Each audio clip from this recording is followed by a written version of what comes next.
नमस्कार. ठरलं तर मग या मालिकेच्या 20 सप्टेंबरच्या भागामध्ये काय होणार आहे ते आपण पाहू. सुरुवातीलाच आपण पाहतो की रविराज, प्रतिमा आणि सायली अपघात रिक्रिएट करण्यासाठी चाललेले असतात. तिघेही गाडी जवळ जातात. प्रतिमा मागे बसत असते. सायली बोलते, तुम्ही बाबांजवळ पुढे बसा, मी मागे बस. प्रतिमा पुढे जाऊन बसते. रविराज तिच्या शेजारी बसतो आणि त्यांची गाडी पुढे निघून जाते. पुढे आपण पाहतो की रविराज जोरात गाडी चालवत असतो. प्रतिमाही घाबरलेली असते. इकडे घरी पूर्णाजी खूप टेन्शन मध्ये असते. पूर्णाजी कल्पनाला बोलते, कल्पना सगळं नीट व्यवस्थित होईल ना ग?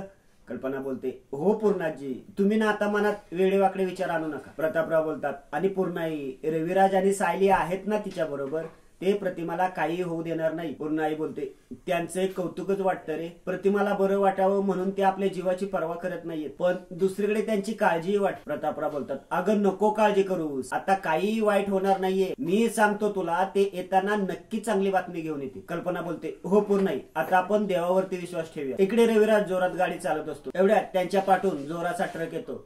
ट्रक जोर जोरात हॉर्न वाजवत असतो. प्रतिमा आणि सायली खूप घाबरलेले असतात. इकडे तन्वी बोलत असते, तू ना त्या तुझ्या पिऊला कामावरून काढून टाक. इथे काचा पडलेल्या दिसत नाहीत का त्याला? अर्जुन बोलतो, तू शांत हो जरा, तुझ्या पायात काच गेली असेल, मला बघावं लागेल, मी बघतो, एकदा बघतो. तन्वी बोलते, अरे उजव्या पायात काच घुसली माझ्या. अर्जुन बोलतो, उजव्या? मला बघावं लागेल, बघतो मी. इकडे रविराज जोरात गाडी चालत असतो. त्यांच्या पाठीमागून येणारा ट्रक जोर जोरात हॉर्न वाजवत असतो. प्रतिमा खूप घाबरलेली असते. ती खूप अस्वस्थ झालेली असते. रविराज तिच्याकडे बघत बोलतो, प्रतिमा खूप अस्वस्थ झाली, म्हणजे तिला काहीतरी आठवत असते. प्रतिमाला पाठीमागे घडलेला अपघात आठवतो. त्यांच्या गाडीच्या पाठीमागून जोरात ट्रक आलेला. प्रतिमा घाबरून जोरात ओरडते, तन्वी. रविराज आणि सायली खुश होतात. रविराज गाडी थांबवतो. सायली बोलते, प्रतिमात्या तुम्ही बोललात, प्रतिमात्या तुम्ही तन्वी बोललात. प्रतिमा, सायली गाडीतून खाली उतरतात. रविराज गाडीतून खाली उतरून बोलतो, प्रतिमा माझा विश्वासच बसत नाहीये. तू बोलायला लागलीस, आपल्या मुलीला हाक मारलीस, तन्वीला हाक मारलीस, आता मलाही हाक मार ना. रविराज म्हणून मलाही हाक मार. सायली बोलते, प्रतिमा त्या, अहो तुम्ही आता हातवारे का करताय, मानिनी का नाही म्हणताय? तुम्हाला आता बोलायला येतंय, बोला. रविराज बोलतो, थांब सायली थांब, आपण आनंदाच्या भरात विसरून गेलो की ती हातवारी करते. आपण घाई करायला नको, तिला आत्ता नको बोलायला लावायला, आत्ता नको. सायली बोलते, पण ज्या अर्थी प्रतिमात्या एक शब्द बोलल्या त्या अर्थी त्यांची वाचा परत आली आहे. प्रतिमात्या, मी तुम्हाला म्हणाले होते ना, यातून काहीतरी चांगलंच होणार. आणि बघा बरं प्रतिमात्या, तुम्हाला हा अपघात इतका खरा वाटला की तुम्ही मला तन्वी अशी हाक मारली, बरोबर ना? का मला तन्वी हाक मारण्याचं काही वेगळं कारण? रविराज बोलतो, आणखी काय कारण असणार आहे सायली?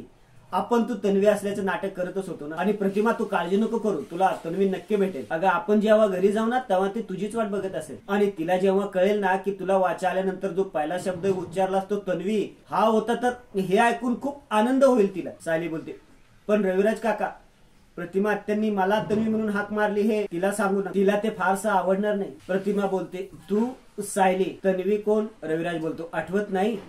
आठव, आपण आपल्या तन्वी बद्दल बोलतोय. आज खऱ्या अर्थानं आपलं कुटुंब पूर्ण झालं, तू, मी आणि तन्वी. रविराज प्रतिमाचा हात हातात घेत बोलतो, आपलं घर, आपला संसार, हे आठवतंय ना तुला प्रतिमा? तुला आठवतंय ना? प्रतिमा मानेने नाही बोलते आणि रविराजच्या हातातून हात सोडत. सायली बोलते, प्रतिमात्या, अहो काय झालं प्रतिमात्या? अहो हा किती आनंदाचा क्षण आहे, तुमची वाचा परत आली, तुम्हाला तुमचा भूतकाळ आठवलाय. ही गोष्ट जेव्हा पूर्णाजींना कळेल ना तेव्हा त्यांना इतका आनंद होईल ना, याची कल्पनाही करवत नाही मला. प्रतिमा बोलते, मला काही आठवत नाही. अहो तुम्हाला तुमची तन्वी सायली बोलते, आठवत नाही म्हणजे? तुम्हाला तुमची तन्वी आठवली ना? प्रतिमा मानेनेच नाही बोलत. रविराज बोलतो, प्रतिमा तू मला तरी ओळखलंस ना? पूर्णाजी, प्रताप, अर्जुन हे तरी आठवतात का तुला? प्रतिमा मानेनेच नाही बोलत. रविराज बोलतो, प्रतिमा असं करू नको, प्लीज प्लीज आठव. अगं अर्धी खिंड लढून आपण इथपर्यंत आलोय, आता तुला आठवलं ना की झालं सगळं. सायली बोलते, एक मिनिट रविराज काका, यांना काय आठवत नाही यात यांचा काही दोष नाहीये. तुम्हीच आता म्हणालात ना की आपण कदाचित घाई करतोय. मग प्रतिमा त्यांना काय आठवत नसेल तर ठीकच, आता त्या एक शब्द बोलल्यात यातच आपण आनंद मानू. आणि आज या जसं बोलू शकलेत ना तसंच त्यांना कधी नाही कधी सगळं आठवेल. रविराज बोलतो, हो, आज कितीतरी वर्षांनी प्रतिमाचा आवाज माझ्या कानावर पडलाय आणि इथून पुढे कधीही म्हणणार नाही की मी देव नाहीये या जगात, मी त्याला पाहिला नसेल पण मी आज त्याला ऐकलंय. सायली बोलते, प्रतिमा त्या, घरी जाऊया ना, घरी आपले सर्व वाट बघत असतील, पूर्णाजीने तर देव पाण्यात ठेवले असतील. रविराज बोलतो, थांब मी पूर्णाईला फोन करतो. सायली बोलते, थांबा रविराज काका, ही बातमी अशी फोनवर देण्याची नाहीये. पूर्णाजींना प्रतिमा आत्यांचा आवाज थेट समोरासमोर ऐकू द्या ना. रविराज बोलतो चला मग लगेच निघूया. तिघे जण गाडीत जाऊन बसतो. इकडे अर्जुन तन्वीचा पाय बघत. एवढ्यात सायली चैतन्याला फोन करते. चैतन्य बोलतो सायली वहिनी मला का फोन करते. तन्वी चिडून बोलते झालं तिला मध्येच तडपडायचं असतं. अर्जुन तुझी बायको काय आपल्यावर वॉच ठेवते का रे. अर्जुन चैतन्याला बोलतो फोन कट कर फोन. तन्वीच्या पायाला लागलं इथे ते जास्त महत्वाचं आहे. फोन कट कर. तन्वीच्या पायातील काच काढत. एवढ्यात परत चैतन्याचा फोन वाजतो. चैतन्य बोलतो अरे परत फोन करते. अर्जुन बोलतो फोन कट कर फोन. चैतन्य बोलतो अरे महत्वाचं काम असेल म्हणून तर परत फोन करते ना. थांब उचलतो पटकन बोल. चैतन्य फोन उचलतो. हा बोल वहिनी. सायली बोलते अहो चैतन्य भाऊजी हे तुमच्याबरोबर आहेत का हो. त्यांचा फोन बंद येतोय. एकत्र आहात का तुम्ही. चैतन्य बोलतो हो पण काय झालंय आणि तुम्ही रडताय का. अर्जुन त्याच्या हातून फोन घेतून बोलतो हा बोला काय झालं. का रडतेस सायली काय प्रॉब्लेम झाला का घरात. इकडे प्रियाला पण टेन्शन येतं.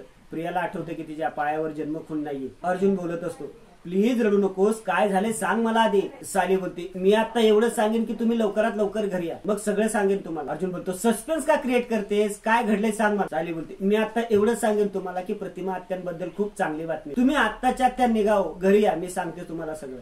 सायली फोन ठेवते. अर्जुन बोलतो चैतन्य चल पटकन जाऊया घरी. सायली म्हणते की प्रतिमा आत्याच्या बाबतीत काहीतरी चांगलं घडलंय गुड न्यूज आहे चल. तन्वीचं टेन्शन मनातच बोलते म्हणजे प्रतिमाची मेमरी परत आली की काय. नाही हे खूप घाणेरडं स्वप्न आहे कोणीतरी उठवा मला. आणि आजचा भाग येथेच